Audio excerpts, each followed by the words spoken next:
ಸ್ನೇಹಿತರೆ, ತಮ್ಮೆಲ್ಲರಿಗೂ ಹಾರ್ದಿಕವಾದ ಸ್ವಾಗತ ಸುಸ್ವಾಗತ ಈ ನಮ್ಮ ಪ್ಯಾರಾಮೀಟರ್ ವಾರಿಯರ್ ಚಾನಲ್ಗೆ.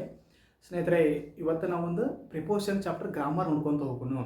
ಯಾಕಪ್ಪ ಅಂತಂದ್ರೆ ನಾವು ಹಿಂದೆ ನೋಡಿದಾಗೆ ಫಿಲ್ ಇನ್ ದ ಬ್ಲಾಂಕ್ಸ್ನಲ್ಲಿ ಆರ್ಟಿಕಲ್ಸ್ ಮತ್ತು ಪ್ರಿಪೋಸಿಷನ್ ಪಾತ್ರ ಬಹುಮುಖ್ಯವಾಗಿರ್ತೈತಿ.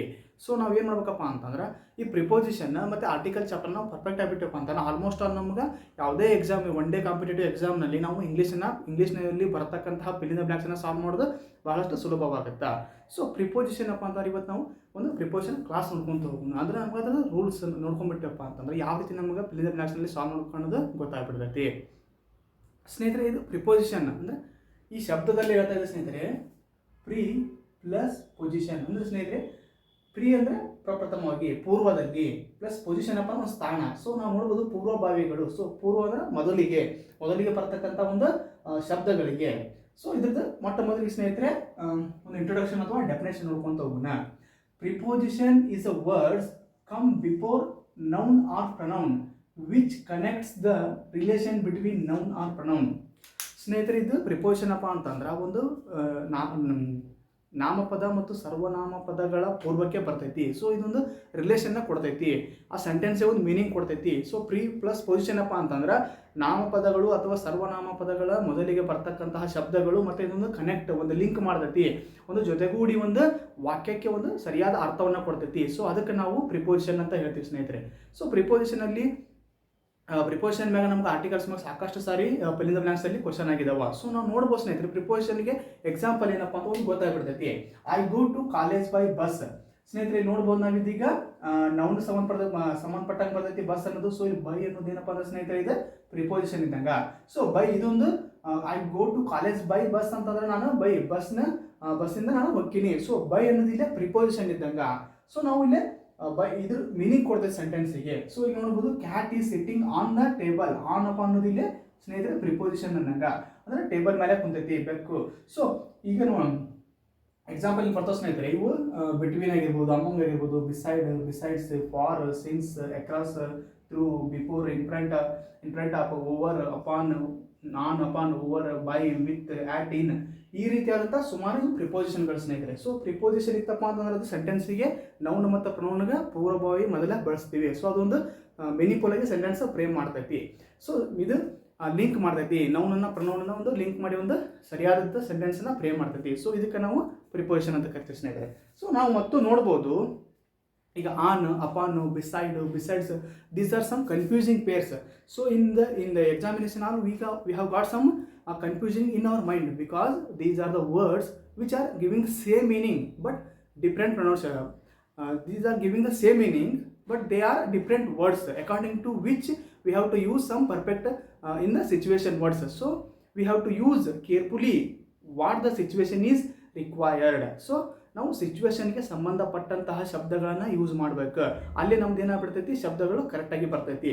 ಸೊ ನಾವು ನೋಡ್ಬೋದು ಸ್ನೇಹಿತರೆ, ಬಿಟ್ವೀನ್, ಅಮಂಗ್. ಸೊ ಇವೆರಡು ನಡುವಿನ ಮೀನಿಂಗ್ ಕೊಡ್ತೈತಿ. ನಡುವೆ ಅದಕ್ಕೆ ಬರ್ತೈತಿ, ಬಟ್ ಬಿಟ್ವೀನ್ ಎಲ್ಲಿ ಯೂಸ್ ಮಾಡ್ಬೇಕು, ಅಮಂಗ್ ಎಲ್ಲಿ ಯೂಸ್ ಮಾಡೋದು ನಾವು ರೂಲ್ಸ್ ಅಲ್ಲಿ ನೋಡ್ಕೋಬೇಕು. ನೆಕ್ಸ್ಟ್ ಬಿಸೈಡ್ಸ್ ನೋಡ್ಬೋದು ಸ್ನೇಹಿತರೆ. ಬಿಸೈಡ್ ಅಂದ್ರೆ ಒಂದು ಅಷ್ಟು ಡಿಫ್ರೆಂಟ್ ಐತಿ. ಸೊ ಬಿಸೈಡ್ಸ್ ಎರಡು ಸೇಮ್ ಅನಿಸ್ತವು. ಅದ್ರದ್ದು ಸಹ ನಾವು ರೂಲ್ಸ್ಗಳನ್ನ ಚೆನ್ನಾಗಿ ನೋಡ್ಕೊಂತೀವಪ್ಪ ಅಂತಂದ್ರೆ ಎಲ್ಲೆಲ್ಲಿ ಏನು ಬಳಸ್ಬೇಕು ಅನ್ನೋದು ಗೊತ್ತಾಗುತ್ತೆ. ನೆಕ್ಸ್ಟ್ ಫಾರ್, ಸಿನ್ಸ್ ಅಂದ್ರೆ I are living year since 1980. So ಈ ರೀತಿಯಾದ ಸಿನ್ಸ್ ಅಲ್ಲಿಂದ ಇರಾಕೊಂತೀನಿ. ಸೊ ಫಾರ್ ಎಲ್ಲಿ ಬಳಸ್ಬೇಕು, ಸಿನ್ಸ್ ಹೇಳಬೇಕು ನಾವು ನೋಡೋಣ ಸ್ನೇಹಿತರೆ. Next across, through. ಈಗ ಅಕ್ರಾಸ್ ಅಪ್ಪ ಅಂತಂದ್ರೆ ಅಡ್ಡಲಾಗಿ, ಥ್ರೂ ಅಂತಂದ್ರೆ ಅದರ ಮೂಲಕ. Before, in front of. Before ಅಂದ್ರೆ ಮೊದಲು, ಇನ್ ಫ್ರಂಟ್ ಆಫ್ ಅಂದ್ರೆ ಮುಂದೆ, on, upon, over, by, with, at, in. These are some confusing pairs of prepositions. So we have to carefully see the rules and regulations of these prepositions. Then only we have to solve the fill in the blanks. ನಾವಲ್ಲಿ fill in the blanks ಅನ್ನು ಸರಿಯಾಗಿ ತುಂಬಲು ಸಾಧ್ಯವಾಗುತ್ತೈತಿ. So ನಾವು ರೂಲ್ಸ್ಗಳನ್ನ ಚೆನ್ನಾಗಿ ನೆನಪಿಟ್ಕೋಬೇಕು. Grammar ಅಪ್ಪ ಅಂತಂದರೆ rules ಅಂತಂದ್ರೆ grammar. So ಗ್ರಾಮರ್ಗಳಲ್ಲಿ ನಾವು ರೂಲ್ಸ್ಗಳನ್ನು ಚೆನ್ನಾಗಿ ನೆನಪಿಟ್ಕೊಂಡಪ್ಪ ಅಂತಂದ್ರೆ ಫಿಲ್ ಇನ್ ದ ಬ್ಲಾಂಕ್ಸ್ ಆಗಿರ್ಬೋದು, ಎರರ್ಸ್ ಆಗಿರ್ಬೋದು, ಸೆಂಟೆನ್ಸ್ ಇಂಪ್ರೂವ್ಮೆಂಟ್ ಆಗಿರ್ಬೋದು, ಮುಂತಾದವುಗಳನ್ನು ನಮಗೆ ಸಾಲ್ವ್ ಮಾಡೋದು ಭಾಳಷ್ಟು ಸುಲಭವಾಗ್ತೈತಿ. ಸೊ ಈಗ ನಾವು ನೋಡೋಣ ಸ್ನೇಹಿತರೆ, ಒನ್ ಬೈ ಒನ್ ಅದನ್ನು ನೋಡ್ಕೊಂತ ಹೋಗಿ ಮತ್ತೆ ಎಕ್ಸಾಂಪಲ್ ನೋಡ್ಕೊಂತ ಹೋಗಿ ಸ್ನೇಹಿತರೆ. Between, among, these are some confusing pairs. ಇವು ಕನ್ಫ್ಯೂಸಿಂಗ್ ಜೋಡಿ ಪದಗಳು. ಸೊ ಬಿಟ್ವೀನ್ ಅಪ್ಪ ಅಂತಂದ್ರೆ between is used for two persons, associations or things.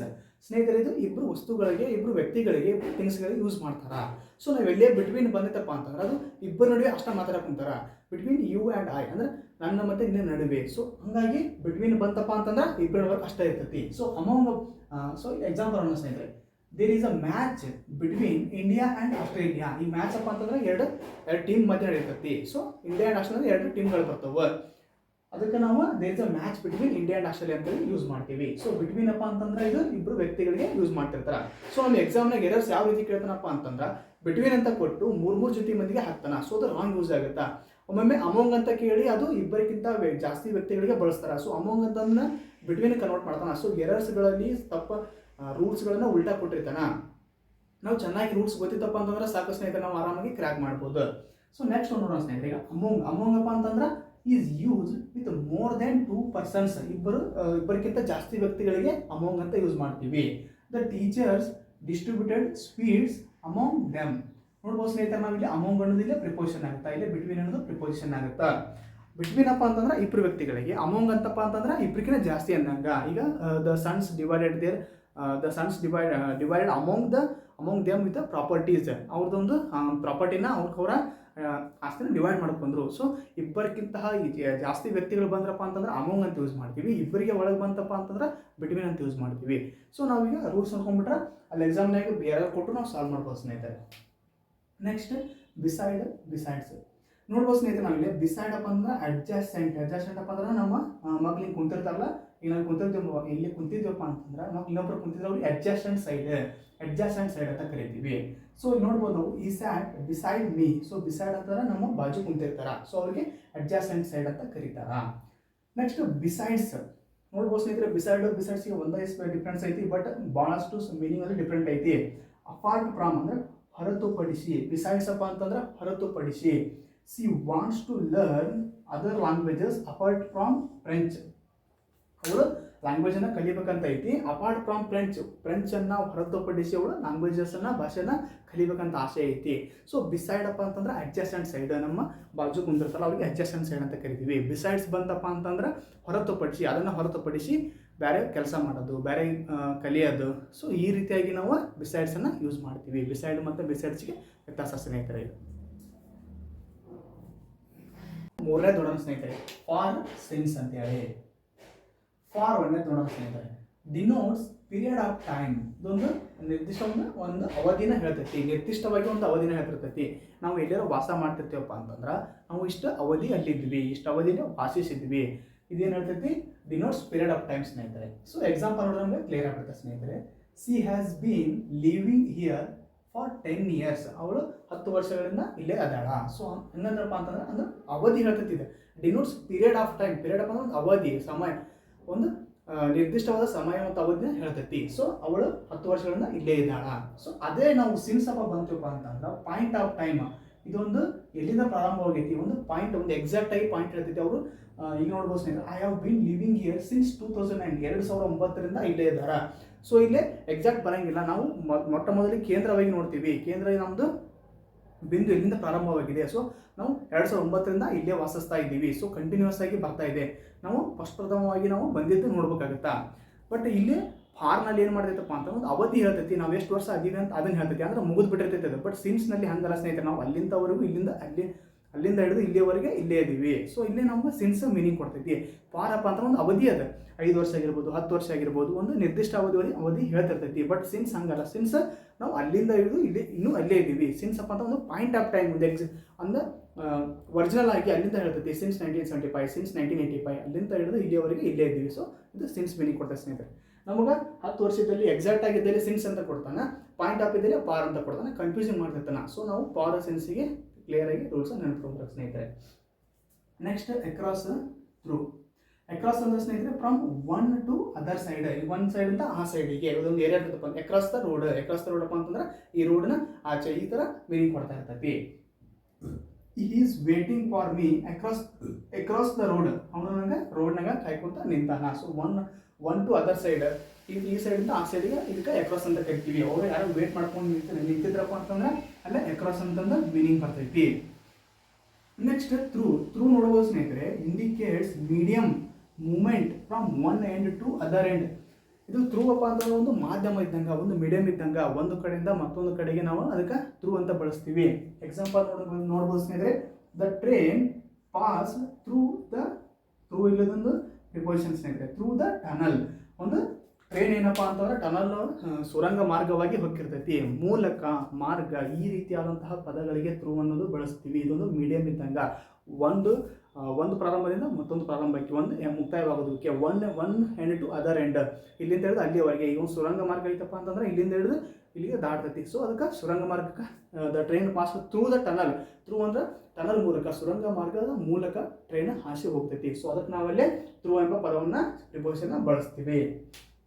Next on upon, one of the most important ಸ್ನೇಹಿತರೆ. ಯಾವ್ದು ನಮಗೆ ಎಕ್ಸಾಮ್ ಬಂದಿರ್ತಾವೆ ಆನ್ ಅಪನ್ ಮ್ಯಾಗ ಭಾಳ ಬಂದಿರ್ತಾವೆ. ಆನ್ ಅಂದ್ರೆ ಸ್ನೇಹಿತರೆ ಪ್ಲೇಸ್ಡ್ ಇನ್ ಕಾಂಟ್ಯಾಕ್ಟ್, ಅದು ಪ್ಲೇಸ್ನಾಗ ಕಾಂಟ್ಯಾಕ್ಟ್ ಆಗಿರ್ಬೇಕು, ಅದಕ್ಕೆ ನಾವಲ್ಲಿ ಆನ್ ಅಂತ ಬಳಸ್ತೀವಿ. ಅಪಾನ್ ಅಪ ಅಂತಂದ್ರೆ ಅದು ಮೋಷನ್ನಾಗ ಇರಬೇಕು, ಚಲನೆಯಲ್ಲಿರಬೇಕು. ಆನ್ ಅಂತಂದ್ರೆ the pen is on the board ಮೇಲೆ ಇತ್ತಪ್ಪ ಅಂತಂದ್ರೆ ಇದಕ್ಕೆ ಆನ್ ಅಂತ ಬಳಸ್ತೀವಿ. ಅಪಾನ್ ಅಪ ಅಂತಂದ್ರೆ ಮೋಷನ್ನಾಗ ಇರಬೇಕು, ಚಲನೆಯಲ್ಲಿ ಇರಬೇಕು, ಅದಕ್ಕೆ ನಾವು ಮೋಷನ್ ಅಂತ ಕರಿತೀವಿ. ಸೊ ನಾವು ಎಕ್ಸಾಂಪಲ್ ನೋಡ್ಬಿಟ್ರೆ ಕ್ಲಾರಿಟಿ ಆಗ್ಬಿಡುತ್ತೆ ಸ್ನೇಹಿತರೆ.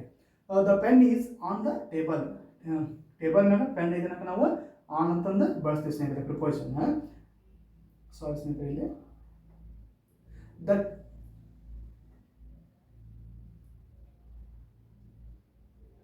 The cat jumped upon the rat. ನೋಡ್ಬೋದು ಸ್ನೇಹಿತರೆ, the cat jumped upon the rat. ಹಿಂಗಂದ್ರೆ ಸ್ನೇಹಿತರೆ ಈಗ ಒಂದು ಕ್ಯಾಟ್ ಬೆಕ್ ಏನಪ್ಪಾ ಅಂತಂದ್ರೆ ಒಂದು ಇಲಿ ಮೇಲೆ ಜಿಗಿತೈತಿ. Jumped upon the rat, upon ಅನ್ನೋದು ಇಲ್ಲಿ ನೋಡ್ಬೋದು ಸ್ನೇಹಿತರೆ. ಇದು ಪ್ರಿಪೋಸಿಷನ್ ಅಪ್ಪ ಅಂತಂದ್ರೆ ಇದನ್ನು ಟೇಬಲ್ ಇತ್ತಪ್ಪ ಅಂತಂದ್ರೆ ಕ್ಯಾಟ್ ಅಲ್ಲಿಗೆ ಜಿಗಿತೈತಿ, ಇಲ್ಲಿ ಮ್ಯಾಗ ಜಿಗಿತೈತಲ್ಲ. ಅಪಾನ್ ಇದೊಂದು ಮೋಷನ್ ಮ್ಯಾಗ ಐತಿ. ಮೋಷನ್ ಮ್ಯಾಗ ಇತ್ತಪ್ಪ ಅಂತಂದ್ರೆ ಅಲ್ಲಿ ನಮ್ಗೆ ಅಪಾನ್ ಅಂತ ಬಳಸ್ಬೇಕು. ಅಲ್ಲೇ ರೆಸ್ಟ್ ಮ್ಯಾಗ ಅದೊಂದು ಪೊಸಿಷನ್ ಫಿಕ್ಸ್ ಇತ್ತಪ್ಪ ಅಂತಂದ್ರೆ ಆನ್ ಅಂತ ಬಳಸ್ತೀವಿ. ಅಪಾನ್ ಅಂತ ಇದು ಮೋಷನ್, ಇದು ಚಲನೆಯಲ್ಲಿ ಐತಿ. ಈಗ ಬೆಕ್ ಹೆಂಗೆ ಇಲ್ಲಿ ಹಿಡಿದೈತಿ, ಇದೊಂದು ಮೋಷನ್ ಮ್ಯಾಗ ಐತಿ. ಅಪಾನ್ ಅಂದ್ರೆ ಅಪಾನ್ ದ ರ್ಯಾಟ್ ಇಲ್ಲಿಗೆ ಹೊಂಟೈತಿ. ಸೊ ಅಪಾನ್ ಇದು ಮೋಷನ್ ತಿಳಿಸ್ತೈತಿ. ಸೊ ಅಪಾನ್ ಇಸ್ ದ ಮೋಷನ್ಗೆ ರಿಲೇಟೆಡ್ ಆದಂಥ ವರ್ಡ್. ಆನ್ ಅಪ ಅಂತಂದ್ರೆ ಪ್ಲೇಸ್ ಇನ್ ಕಾಂಟ್ಯಾಕ್ಟ್ ಮ್ಯಾಗ ಐತಿ, ಪ್ಲೇಸ್ ಮ್ಯಾಗ ಐತಿ. ಸೊ ಅಲ್ಲಿ ನಾವು ಆನ್ ಅಪನ್ನ ಡಿಫ್ರೆಂಟ್ ಸ್ನೇಹಿತರೆ, ಇದು ಆನ್ ಅಪನ್ ಸ್ನೇಹಿತರೆ. ಸೊ ಇದು 1ನೇ ಕ್ಲಾಸ್ ಸ್ನೇಹಿತರೆ. ಸೊ ಇದು ಮುಂದುವರೆದ ಭಾಗವನ್ನು ಇನ್ನೊಂದು ಕ್ಲಾಸಲ್ಲಿ ನೋಡೋಣ ಸ್ನೇಹಿತರೆ. ಸೊ ಇಲ್ಲಿವರೆಗೂ ಈ ನನ್ನ ಕ್ಲಾಸ್ ವಾಚ್ ಮಾಡೋದಕ್ಕೆ ಸ್ನೇಹಿತರೆ ಎಲ್ಲರಿಗೂ ಧನ್ಯವಾದಗಳು ಮತ್ತು ಜೈ ಹಿಂದ್.